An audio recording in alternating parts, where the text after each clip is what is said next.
मंगलमय संत समाज, साध्वी बहनों, श्रद्धा मूर्ति देवियों और देवताओं,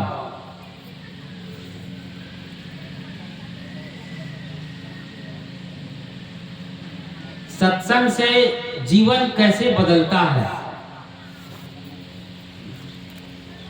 सत्संग बिल्कुल अनिवार्य चीज है जिंदगी की, लेकिन आज दरकिनार हो गया है और इसी के चलते आज एक घर में सारी सुविधाएं मौजूद हैं, लेकिन फिर भी जिंदगी में न सुकून है न शांति है। अफरा तफरी मची हुई है जिंदगी में, ये करें कि वो करें, क्या करें कि शांति मिल जाए, सुख मिल जाए, और जो सार चीज है उसी को पहले ही छोड़ दिया जाता है। जिंदगी में अच्छी दौलत हो जाए, ठीक है, होना भी चाहिए, परिवार है, आपके बीवी बच्चे और बाकी लोग हैं, तो जमीन जायदाद यानी रुपये पैसे माल असबाब होने चाहिए काम भर के, ये बहुत जरूरी है, पहली बुनियादी चीज है। फिर परिवार अच्छा मिला हो, बीवी बच्चे और घर परिवार, मतलब माँ बाप, सास ससुर हैं, दादा दादी हैं और बाकी नाती पोते तक जाती है बात। तो पैसे भी हो, परिवार भी हो, ये जरूरी है। लेकिन उसके बाद क्या चाहिए? पैसे और परिवार में सारी चीजें आ जाती हैं, घर मकान जमीन जायदाद, बैंक बैलेंस, गाड़ी motor, fridge cooler, washing machine वगैरह अत्याधुनिक जो चीजें वो सब है, सब मिल गया, फिर क्या कीजिएगा? या फिर उल्टा ये हो रहा है कि इन सबको इकट्ठा करने में, घर को सजाने में, परिवार को संवारने में आप जब सत्संग को पीछे रख देते हैं तो बात बनती नहीं है, उल्टे बिगड़ती चली जाती है। सत्संग को पहले रखिए, धर्म को पहले रखिए, उसके बाद आप जो करना है वो करिए। धर्म या सत्संग का मतलब होता है आपके हृदय का पवित्र भाव।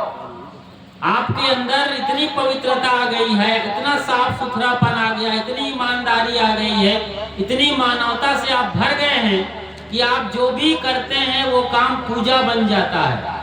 जो भी आप करते हैं वो काम इतना सफल और सुंदर होता है कि लोगों को भी मालूम पड़ता है कि ये आदमी कौन है, हमारे जैसा दिखता है हाड़ चाम के ढांचे में, लेकिन इसका जीवन ही अलग है, ये अलग लेवल का कैसे जीता है। इनके घर में भी तमाम परेशानियां हैं, मुसीबतें हैं, इनके घर में भी झंझट है, लेकिन ये आदमी शांत रहता है, हंसता रहता है, मुस्कुराता रहता है, उसके जीवन को लोग समझना शुरू करते हैं। तो ऐसा नहीं है कि आप केवल भौतिक चीजों को या रोटी कपड़ा और मकान को ठीक करते करते अपनी जिंदगी को गंवा दे। जैसे कि अधिकतम होता है 100 में से 99 लोगों की कहानी यही है कि वो रोजी रोटी कपड़ा और मकान के इंतजाम करते करते करते बहुत दूर निकल जाते हैं सत्य से, सत्संग से, धर्म से, और फिर जिंदगी वैसे ही चलती है। आज उनके बच्चे भी उसी तरीके से हो रहे हैं। बच्चों को भी केवल अच्छी पढ़ाई करा करके, मार मार के, पीट पीट करके, पैसा लगा लगा करके अच्छी पढ़ाई करके क्या बना रहे हैं? ATM machine. एक ऐसी मशीन बना रहे हैं जो पैसा बरसता हो, जिनके यहाँ से पैसा निकाला जा सके। एटीएम मशीन में क्या होता है? कार्ड डालते हैं और पैसा निकलता है। तो आपने ये सोच रखा है कि हमारे बच्चे खूब पैसा कमाने वाले हो जाएं।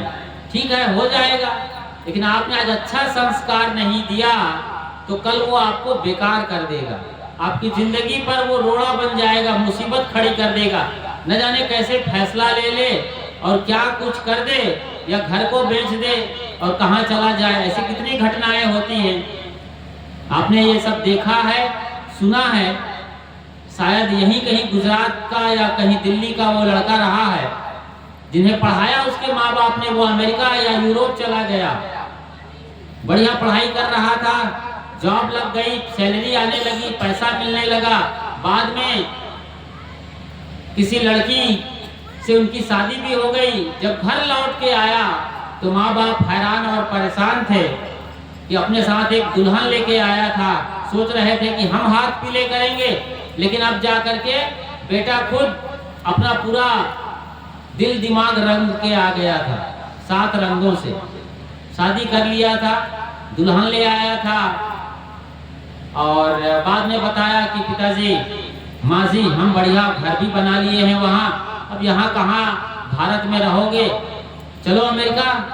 माँ बाप भी थोड़े उनके बातों में आ गए कि अमेरिका का नाम हम टीवी में अखबार में देखते और पढ़ते हैं, आज अमेरिका जाने की बारी आ रही तो चलते हैं। और सारी जमीन जायदाद बेचवा दिया उस लड़के ने अपने बाप की और अपने नाम कर लिया, अंगूठा लगा लगा कर बाप की। बाप सीधा सरल था, अमेरिका जाने का शायद कहीं ना कहीं लालच आ गया उनके मन में और भरोसा था अपने बेटे पर। चलो एक गलती किया तो किया, बहू ले आया बगैर पूछे हमसे, शायद अब हमें खुद अपने पास रखेगा और हमारी बातों को सुनेगा अमेरिका में। चल दिए एयरपोर्ट, टिकट बुक कराने के लिए लड़का चला गया दुल्हन को लेके और सामान वगैरह जो भी था वो वहां पर बुकिंग के लिए ले गया एयरपोर्ट में, एरोप्लेन के लिए। बताया कि हम आधे घंटे में आते हैं, सामान बुक करके टिकट बुक करके आप दोनों यहीं एयरपोर्ट पर बैठे रहो।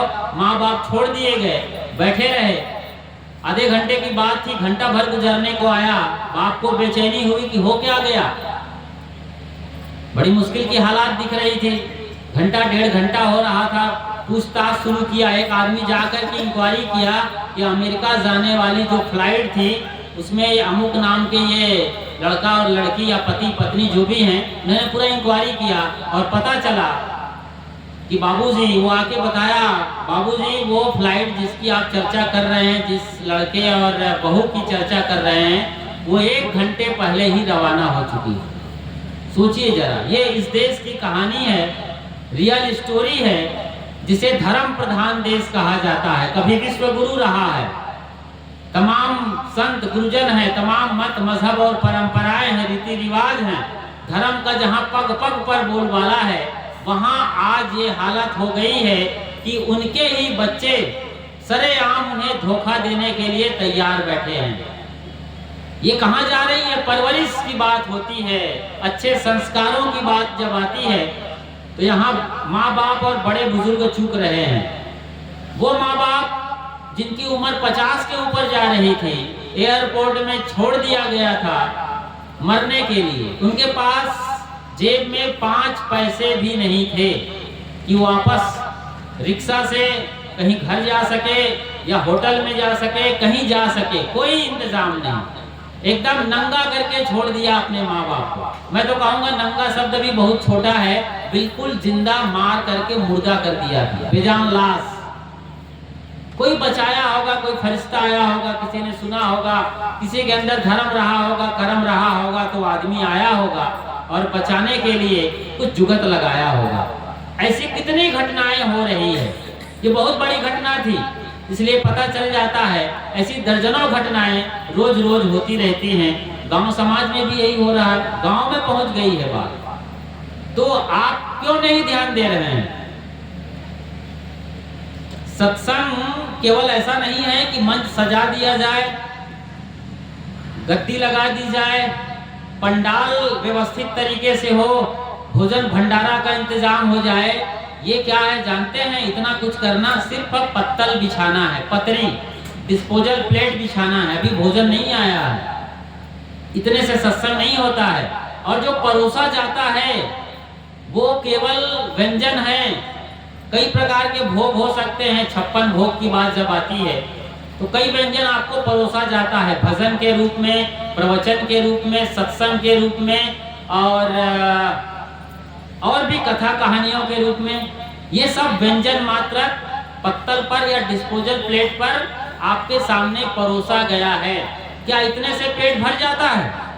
सोचिए जरा, विचार करिए। पत्तल में सारे व्यंजन सजे हों, प्लेट में रखे हों, या फिर होटल के मेन्यू कार्ड को पढ़ लीजिए, सारा डिटेल वहां पर लिखा हुआ है, जलेबी कितने की, समोसा कितने का और बाकी चीजें सब पढ़िए, घंटों पढ़ते रहिए, लेकिन आप जब तक खरीद कर नहीं खाएंगे आपका पेट नहीं भरेगा, आपको तृप्ति नहीं मिलेगी।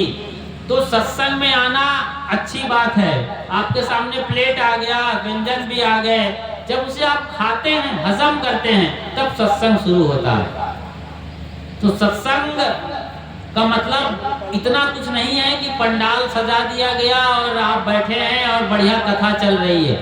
सत्संग, ये तो सत्संग का एक तरीके से नकली रूप है जो यहाँ पर दिख रहा है। असली सत्संग तो आपके घर में होता है। आप जब अपने बच्चों के साथ होते हैं, अपने दादा दादी के साथ होते हैं, परिवार में जो ऊहापोह है, जो कोल्ड वार जैसा माहौल बना है, थोड़ा सा रस्सा कस्सी चल रही है, रिश्तों में दरार है, खिंचाव है, तनाव है, कहासुनी हो रही है, सड़क भड़क चल रही है, तू मैं हो रहा है, सत्संग वहाँ जरूरी है। वहाँ जरूरी है सत्संग। असल में आप सोचिए तो, जब मुझे कोई गाली दे रहा है, एक सास सोचे कि बहू उलझी हुई है, कुछ बोलने के बजाय बकना शुरू कर दिया है, कुछ बोल रही है उल्टा सुल्टा जो अनसुहाता है एक सास के लिए, उसी समय सासू माँ को सत्संग में आना है। वहीं का वहीं बहू के सामने आराम से सुनो उनकी बातों को, आने दो भीतर, दिल के कलेजे में बिठाओ उनकी बातों को, चाहे वो गलत हो।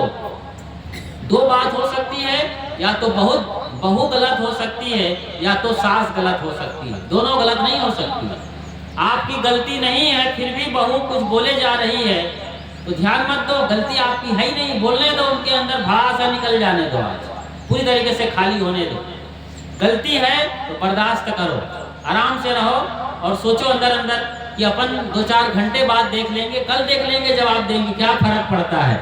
हमारी बहू है, हमने बैंड बाजा बारात के साथ लाया है, कोई रिलायंस फ्रेश से खरीद के नहीं लाया है, बिग बाजार से या डिपार्टमेंटल स्टोर से, या ऑनलाइन हमने इसको मंगाया नहीं है, भी क्या बोलते हैं वो फ्लिपकार्ट से या अमेजॉन से बहू नहीं आई है।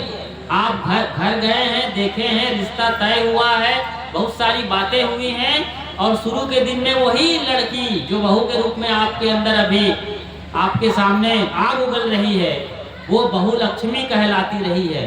शुरू में आपने आरती किया, पूजा किया है, बहुत ख्याल रखा है, उन्होंने भी ख्याल रखा है। कुछ हालात बदले, मौके बदले, लेन देन कुछ उल्टा सीधा हुआ, कुछ हुआ है गड़बड़, चाहे वो सास की गड़बड़ी हो, चाहे यदि बहू रिमोट के तरीके से अपना रिएक्शन दे रही हो, रिएक्ट हो रही हो यहाँ ससुराल में आकर के, तो कहीं ना कहीं यहाँ की माँ या वहाँ की माँ या कुछ गड़बड़ हुआ है। उस गड़बड़ पर ध्यान रखिए। और मैं कहता हूँ पहला काम है, ऐसी स्थितियाँ बहू की हो या फिर सास की हो, भाई भाई के साथ भी हो सकता है ये मामला, बाप बेटे के साथ हो सकता है, गुरु चेला के साथ भी हो सकता है, कहीं भी हो सकता है। तो जो गर्म है उसके मुकाबले जो सामने है, सुनने वाला है, उसको ठंडा होना पड़ेगा। यहाँ पर ये सत्संग शुरू होता है। आप बर्दाश्त कर लीजिए, क्या फर्क पड़ता है, अपने ही लोग हैं। ठंडा रहिए, आराम से जवाब देने के बारे में सोचिए। मौका आने पर आप बर्दाश्त ही करेंगे, सुन लेंगे और बात धीरे धीरे खत्म होनी शुरू हो जाएगी। वरना वो आग उगल रही है, आप पेट्रोल छोड़ रहे हो, तो क्या होगा, बहुत भयंकर आग लगेगी। जैसे अभी अमेरिका में लगी थी, अमेरिका का बड़ा इलाका हफ्तों जल रहा था। इसके पीछे भी यही हमारी गड़बड़ी है मन की। हमने पूरा क्लाइमेट चेंज कर दिया है, उल्टा सिल्टा कर दिया है। अभी यहाँ ठंडी होनी चाहिए थी, हमें स्वेटर पहनकर मफलर लगाकर बैठना था, ऊनी चादर ओढ़कर बैठना था, आपको आना था यहाँ पर। लेकिन इतनी गर्मी है कि बनियान पहनना भी मुश्किल हो गया है। उल्टे कूलर और पंखे लग रहे हैं मंच पर, ये जमाना है। अभी साहब इंदौर से आए हैं, वहाँ शीतलहरी चल रही है। हमारे साथी अभी प्रयागराज के संगम में हैं, वो कांप रहे हैं, रजाई ओढ़ते हैं, कंबल ओढ़ते हैं। सवेरे बहुत ठंडी चल रही है, पूरा उत्तर भारत ठंड से ठिठुर रहा है। हमारे यहाँ इतनी भयंकर गर्मी आ गई है। ये क्लाइमेट चेंज के पीछे भी आदमी के मन की गड़बड़ी हो रही है। हमने बिगाड़ा है खेल को, धरती के, चांद के, आसमान के, समंदर के। पेड़ काटे हैं और बहुत सारी हुई हैं, ये अलग लेवल की बात है, क्लाइमेट चेंज या पर्यावरण असंतुलन बिगड़ना। लेकिन इसके भी मूल में हमारी मन की गड़बड़ी है। मन को सुधार लेने का नाम ही सत्संग है। किसी ने भजनावली में, सदगुरु कबीर साहब की भजनावली है, उन पर एक भजन आया हुआ है। वो कबीर साहब की रचना नहीं है, लोग कहते हैं, ये भी ध्यान रखिएगा। किसी ने बहुत प्यारा सा भजन लिखा है क्या, और गाया भी क्या खूबसूरती से है। मन की तरंग मार लो बस हो गया भजन, आदत बुरी सुधार लो बस हो गया भजन। मन की तरंग को मारना है। तरंग मतलब जो उछल कूद चल रहा है, राग द्वेष का हो सकता है, काम क्रोध का हो सकता है, लोभ मोह का हो सकता है। मतलब मन की जब गुलामी कर रहे हैं, मन के चलाए तन चले जाते सर्वस जाए, कबीर साहब की वाणी है बीजक में। यदि मन हमारे कंट्रोल में नहीं है, मन के आवेगों में बहते हैं, तो फिर यहाँ पर सत्संग नहीं हो रहा है, तरंगों में बह रहे हैं। जैसे अभी हम कुंभ मेला में थे, संगम जाना है तो आपको कुछ नहीं करना है, जहां खड़े हैं आप अपने शिविर से बाहर निकलिए और खड़े हो जाइए रोड पर, जहां वहां पर लोहे की प्लेट बिछी हुई है, आपको खड़े होना है संगम की दिशा में, और कुछ मत करिए, आप धक्का मुक्की से आप ऑटोमेटिक संगम पहुंच जाएंगे। इसको बोलते हैं बहना, तरंगों में कुछ करना नहीं है। आप एफर्टलेस आराम से खड़े रहिए और आधे घंटे या 4 घंटे बाद आप संगम में अपने आप को पाएंगे। तो ऐसे ही पशुओं के तरीके से हाके जाएंगे हम, तब फिर सत्संग नहीं हो रहा है, मन की तरंगों में बह रहे हैं। हम आदमी हैं, वाणी की कला है, सोचने की, विचारने की बड़ी ताकत हमको मिली हुई है, और हम क्या कर रहे हैं आज? बस कोई धक्का मार रहा है, चाहे वो बहू हो चाहे बेटा हो, जरा सा बोल दिया, और जैसे फटाके जलाते हैं बच्चे, जरा सी चिंगारी और धड़ाम से फूटता, ये हमारी हालत हो गई है। हम अपने कंट्रोल में नहीं हैं, हम दूसरों के हाथों से हाके जा रहे हैं पशुओं की तरीके से। पशु जाए समझ में आता है, उनके पास ना बुद्धिमत्ता है ना विवेक शक्ति है, हमारे पास विवेक शक्ति है। इसलिए मैं बार बार कहता हूँ कि सत्संग आपके घर में होना चाहिए। आप करिए, बहुत छोटी सी चीज है और पूरी दुनिया संवर जाती है, बदल जाएगी दुनिया आपकी। आखिर में बात आती है, आज से 2500 साल पुरानी बात है, अंगुलीमाल की कहानी आप जानते हैं। ये पुरुषों के लिए मैं अंगुलीमाल का इस्तेमाल कर रहा हूँ। दूसरी एक महिला रही है जिसका नाम था आम्रपाली, एक ही जमाने में रही है, दोनों रहे हैं, और तथागत बुद्ध के सामने की घटना है। अंगुलीमाल डाकू और हत्यारा के रूप में जाना जाता है, जो फरसा लेके जंगल में घूमता रहता था। बड़ा रौबीला चेहरा रहा होगा, डराना राक्षस का जो रूप देखते हैं। उसने प्रण लिया था कि मैं 1000 आदमी को मारकर उनकी उंगलियों का माला पहनूंगा। शायद एक अच्छा आदमी था वो, बचपन में जब तक सही था। कोई बात आई उनकी जिंदगी में और उन्होंने कत्ल करने का शपथ ले लिया है। ऐसे ही होता है, आदमी बच्चा पैदा होता है भगवान के जैसा, परवरिश गलत होती है, हालात गलत होते हैं, उनके कर्म संस्कार जागते हैं, तो आदमी राक्षस भी हो सकता है, आतंकवादी हो सकता है, और कुछ भी हो सकता है। जैसे कि ओसामा बिन लादेन मैनेजमेंट की पढ़ाई किया था, बढ़िया कॉलेज किया था, इंजीनियरिंग में मैनेजमेंट किया था, इंजीनियर था 1 नंबर का, बढ़िया काम कर सकता था, लेकिन हालात बदले, संगति बदली और वो दुनिया का सबसे बड़ा आतंकवादी हो गया। वैसे ही हिटलर तो शायद बागवानी करने का, फूलों को सजाने का काम करता था, वो चित्रकार था, आर्टिस्ट था, लेकिन वो नाजी समर्थकों में आए, लीडर हो गए, और फिर आदमी को गाजर मूली के तरीके से काटा। कैसे कैसे लोग हैं, आप अपने घर में आसपास देख सकते हैं। आदमी सही होता है, संगत बदलने से और कर्म फल उदय होने से, कर्म संस्कार जागने से, वो आदमी जो बढ़िया था धीरे से अंगुलीमाल हो गया और अत्याचार शुरू हो गया। 1000 उंगलियों का माला पहनने का शपथ खाया। कहते हैं 999 माला वो हासिल कर चुका था, 999 उंगलियां माला में पहन चुका था। 999 उंगलियां वो माला बनाकर पहन चुका था। एक और की जरूरत थी, और पता चला एक दिन ये मोटा ताजा आदमी बड़े शांत भाव से गुजर रहा है जंगल की ओर। लोगों ने रोका, तथागत बुद्ध को उधर मत जाइए, अंगुलीमाल है, और पूरी कहानी सुनाया। तथागत को लगा कि यही जाना सही है, जहां बीमारी है वहीं इलाज करना है, और वो बेधड़क चले गए उसी जंगल में जहां अंगुलीमाल था। पूरी कहानी जानते हैं, कहानी बताएंगे तो लंबी चर्चा हो जाएगी। आखिर में संवाद हुआ दोनों के अंदर। वो बड़े मजे से जा रहे थे तथागत, और अंगुलीमाल चिल्लाया कि मेरे तरफ आने से लोग थर थर कांपते हैं, ये आदमी बड़े मजे से जा रहा है, कपड़ा भी इसका कुछ और दिख रहा है, अलग अलग रंग का है, अलग लेवल का आदमी दिख रहा है, बड़े मजे से कैसे जा रहा है। चिल्लाया वो एकदम दिमाग उसका घूम गया, चिल्लाया होगा बहुत तेजी से, रुक जाओ, कई बार चिल्लाया होगा। वो अनसुनी करते चुपचाप मजे से चल रहे हैं, और शायद उनकी परीक्षा ले रहे हैं कितना चिल्ला सकता है, सारा जहर निकल जाए चिल्लाने में। तो जब सारा जहर निकल गया तब धीरे से बोला, मैं तो पलट कर बोला उसको देखते हुए कि मैं तो कब का रुक गया हूँ, तुम कब रुकोगे। और सारी कहानी बदल गई, नतमस्तक हो गया कि आदमी कोई और है। फिर डगाली काटने वाली बात आती है कि काटो और जोड़ो, नहीं जोड़ पाया तो मारते क्यों हो लोगों को, हत्या क्यों कर रहे हो, और सारी कहानी बदल जाती है। वो आदमी जो इतना खूंखार आतंकवादी था, प्रचंड राक्षस, वो एक झटके में बदल गया, और अंगुलीमाल से वहां उनका नाम ही अहिंसक हो गया। अंगुलीमाल से अहिंसक। पूज्य श्री साहब जी पधार रहे हैं। इसको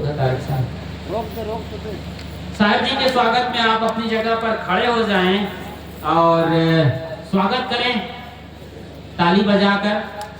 बोलिए सदगुरु कबीर साहेब की, बोलिए सदगुरु अभिलाष साहेब की, आचार्य धर्म स्वरूप साहेब की, पूज्य श्रद्धे संत श्री ज्ञान साहेब की, अपने अपने माता पिता गुरु गोविंद की, पूज्य श्री अभय साहेब की। आप मंचासीन हो रहे हैं से जीवन कैसे बदलता है, ये सत्संग हो गया। और यही मैं बात बता रहा था, सास बहू के बीच, भाई भाई के बीच, पड़ोसी पड़ोसी के बीच, गुरु चेला, कहीं भी जहां तनाव तकरार ऐसी स्थितियां आए कि खतरा मालूम पड़ रहा है, तो एक आदमी जल रहा हो तो दूसरा आदमी बिल्कुल पानी हो जाए, एक आदमी आग बना हो तो दूसरा पेट्रोल बन जाए, तो और भयंकर आग हो सकती है और आसपास का इलाका भी जल सकता है। जैसे कि आपने कुंभ मेला में देखा, एक सिलेंडर के फटने से एक बहुत बड़े एरिया जलकर खाक हो गया और कई सिलेंडर फट गए। तो आप एक ऐसा सिलेंडर बनिए जिसके अंदर एकदम कूलनेस है, कामनेस है, शांत। यही काम किया तथागत बुद्ध ने, और जलते हुए अंगुलीमाल को अपना चेला बना लिया। कुछ नहीं किया, बस मुस्कुराते रहे, शांत भाव से उनके रिएक्शन पर एक्शन करते रहे, ठंडे दिल दिमाग के बने रहे। और वो भयंकर आग उगलता हुआ आतंकवादी, स्वयं राक्षस रूप में प्रचंड वेग में लोगों की हत्या करने वाला 999 पर ही अटक गया। उनका 1000 पूरा नहीं हुआ, उनका 1000 का वो जो सेंचुरी हो सकती थी 100 शतकों की, वो कंप्लीट नहीं होगी। 999 उंगलियों पर वो सीधा सीधा क्लीन बोल्ड हो गया तथागत बुद्ध के जरिए। आज की भाषा में कहूं तो इस तरीके से अंगुलीमाल उनका चेला हो गया। दूसरा नाम आता है आम्रपाली की। आम्रपाली को नगर वधु कहा जाता है। वो जमाना रहा है रजवाड़ों का। तो आम्रपाली एक खूबसूरत महिला रही है और उन्हें नगर वधु के रूप में प्रतिष्ठित किया गया था। एक बड़ा नाम था, बड़ा रुतबा था, रौब था। उनके पास कोई जल्दी जा भी नहीं पाता था, जाने के लिए दाम चुकाना पड़ता था और बहुत कुछ पापड़ बेलना पड़ता था, तब जाके उनके साथ लोग हो पाते थे। तो आम्रपाली दूसरे पुरुषों की सेवा करती थी और इस तरीके से वो सज कर संवर कर अपनी जिंदगी चला रही थी। लोग कहते हैं कि वो वेश्या थी, ठीक है, लेकिन वेश्या भी एक अलग लेवल की थी, एक अलग अंदाज था, रुतबा था, रौब था, राजा का प्रश्रय मिला हुआ था, इस लेवल की थी। और वो कई लोगों के साथ इस तरीके की संगत कर करके अपनी जिंदगी को जी रही थी। पैसा था, महल था, बहुत कुछ था उनके पास जो जागतिक या भौतिक सुविधाएं होनी चाहिए। लेकिन एक दिन शायद किसी पुरुष को निहार रही थी अपने अटारी पर, ऊपर के माले से, ऊपर तल्ले से, और एक भिक्षु दिखाई दिया जो गेरो वस्त्रधारी है, बड़े शांत चल रहे हैं, हल्के कदमों से आगे बढ़ रहे हैं। उनके चेहरे में एक तेज है अलग लेवल की, एक आभा, एक ऊर्जा, एक उमंग और एकदम शांति छाई हुई है। उन्होंने पहली बार इस तरीके से किसी इंसान को देखा था, किसी पुरुष को ऐसे देखा था। वरना उनके पास जो पुरुष आते थे वो तो अलग ही सोच समझ और एक अलग मुद्रा में आते थे, जैसे कोई हड़पना चाहता हो, कोई गटकना चाहता हो। इस अंदाज में एक अलग काम में भर करके कोई आदमी आता था। यहाँ काम जैसी कोई चीज नहीं है, शांत और मौन कोई आदमी चल रहा है। कहते हैं वो वापस उतरी अपने उस अटारी से, दौड़ कर गई और उन्हें क्या मालूम कि कोई आदमी और भी हो सकता है। उनके दरबार में, उनके निवास में, उनके राजमहल में कोई आदमी अलग अंदाज से भी आ सकता है, वो सोच भी नहीं सकती थी। खैर उन्होंने अपना प्रणय निवेदन किया होगा बातों ही बातों में, इशारों ही इशारों में। तथागत मौन उनकी आंखों को देखते रहे, उनके चेहरे को देखते रहे, निहारते रहे उन्हें बराबर, और कहा आपको तो बड़ी हंसी है, खुशी जिंदगी में मालूम पड़ रही है। जब तथागत ने ये कहा कि तुम्हारे जीवन में बड़ी हंसी और खुशी और शांति है, तो उनके अंदर की पीड़ा प्रस्तुत हो गई, चेहरे में आ गई और कहा ऐसा कुछ भी नहीं है, मैं सस्ती हूँ, संवरती हूँ सिर्फ दूसरों के लिए, सिर्फ दिखाने के लिए। मेरे अंदर रत्ती भर भी शांति नहीं है, रत्ती भर भी मुझे चैन नहीं है, मैं जल रही हूँ, अंदर से आग लगी हुई है। ई जग जरते देखिया अपनी अपनी आग। आप अपनी अपनी आग को भी यहाँ शामिल कर सकते हैं सदगुरु की वाणी में। ऐसा कोई ना मिला जैसे रहिए लाग, जासो रहिए लाग। आज कोई मिल गया था आम्रपाली को, उनसे अब लगन लगने वाली थी, असली लगन। पूरी व्यथा सुनाई और तथागत ने कहा अभी भी कुछ नहीं बिगड़ा है, ये जलना शायद जरूरी था कि इस आग में जलकर तुम कुंदन बन सको, सोना बन सको। वो जलकर खाक हुई और वहां से एक आम्रपाली पैदा हुई जो साध्वी बनने के लिए उत्सुक हो गई थी। और तथागत ने अपनी वाणी से, अपनी भाषा से, बोली से, साधना से, आशीर्वाद से, अपने नीति नियम मर्यादा से उसे साध्वी समाज में शामिल किया। और वो आम्रपाली यही संगत है। कोई पंडाल नहीं लगा, कोई मंच नहीं लगा, कोई मंत्र जंतर नहीं दिया, बस उनको बोध हुआ कि मैं गलत हूँ। और यहाँ पर लगा कि कोई ऐसे परमात्मा मेरे सामने हैं जो मेरे जीवन को संवार सकते हैं और मेरी आत्मा को उस लेवल तक ले जा सकते हैं जिसके लिए मेरा जन्म हुआ है। बस यही गुरु और चेला, गुरु और चेली के बीच का रिश्ता होता है, यहीं पर सत्संग शुरू होता है। ऐसा आप भी करें अपने बच्चों के साथ, अपने परिवार वालों के साथ। आपके घर में भी संगत हो और सत्संग में आए हैं तो बदल कर जाएं आज, कि लगे अपने बहू बेटे और जो भी परिवार में जो नहीं आए हैं उनको लगे कि मेरे दादा दादी, पिताजी, माँ जी, पति पत्नी आज एक बदल करके अलग मुस्कुराहट के साथ आए हैं। आप भी जिंदगी बदलें, आप भी अपने मानव जीवन को सफल करें और आपका जीवन भव्य और दिव्य हो। आप उस शिखर को छुएं जिसके लिए जन्म हुआ है और गति मुक्ति यानी निर्वाण जीते जी और मुक्ति मोक्ष को हासिल करें। ऐसा ही आपका जीवन हो। इन्हीं शुभकामनाओं के साथ यहीं पर विराम लेता हूँ। बोलिए सदगुरु कबीर साहेब की जय।